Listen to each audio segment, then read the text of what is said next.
Suburbicon is directed by George Clooney, written by the Coen Brothers and George Clooney, and it stars Matt Damon and Julianne Moore.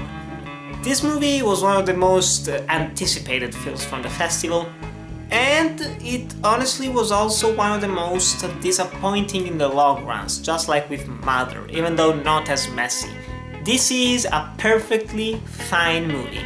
You watch it, you enjoy it, it ends, and you go, yeah, it was a good film, it was good, watch it, but there is never that moment where it just clicks with you, and many other people share these thoughts because at first this movie was marketed kind of badly in my opinion. It pretty much shows it more like a dark comedy a la Coen Brothers, only that it is directed by George Clooney and it doesn't really work all that well, and it is written by the Coen Brothers, but they actually wrote this first draft of the script back in the 80s. The movie was never made. George Clooney saw some news of the 50s of a case of racism. He wanted to make a movie about it, talk about it with the Coen Brothers, and they said, oh, we have a similar script, Suburbicon.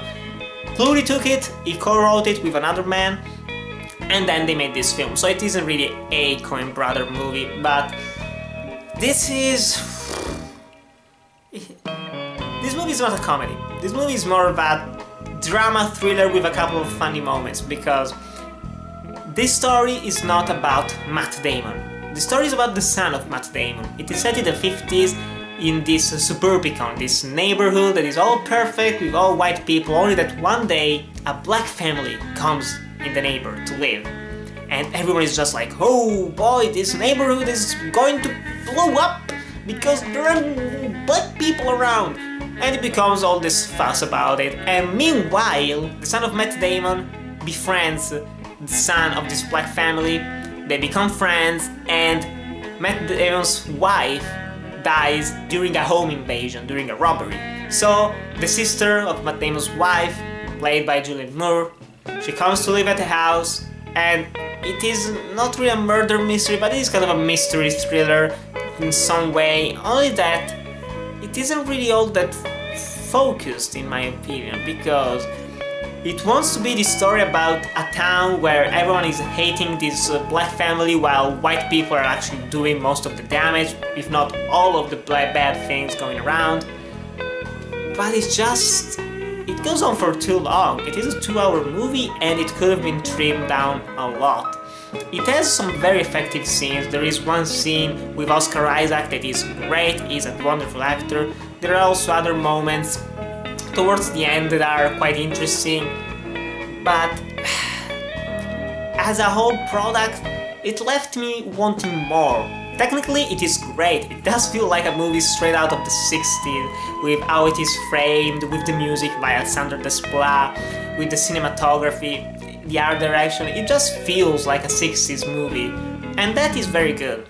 The acting is good for the most part. Julianne Moore and Oscar Isaac are great. The little kid is fantastic, honestly. Matt Damon is kind of an asshole character, so I can't really blame Matt Damon for the performance. He has to be an asshole.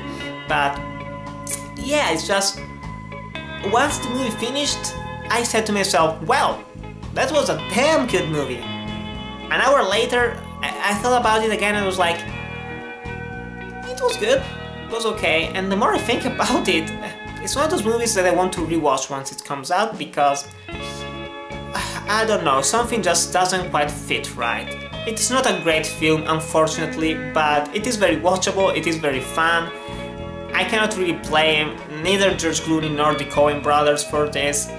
It is a fine film, so go watch Suburbicon. It is a good film, but nothing more, unfortunately. But still, have you watched Suburbicon? Do you want to watch it? Tell me in the comments below. Thanks always for watching, to like, comment, subscribe, and I'll see you in the next video.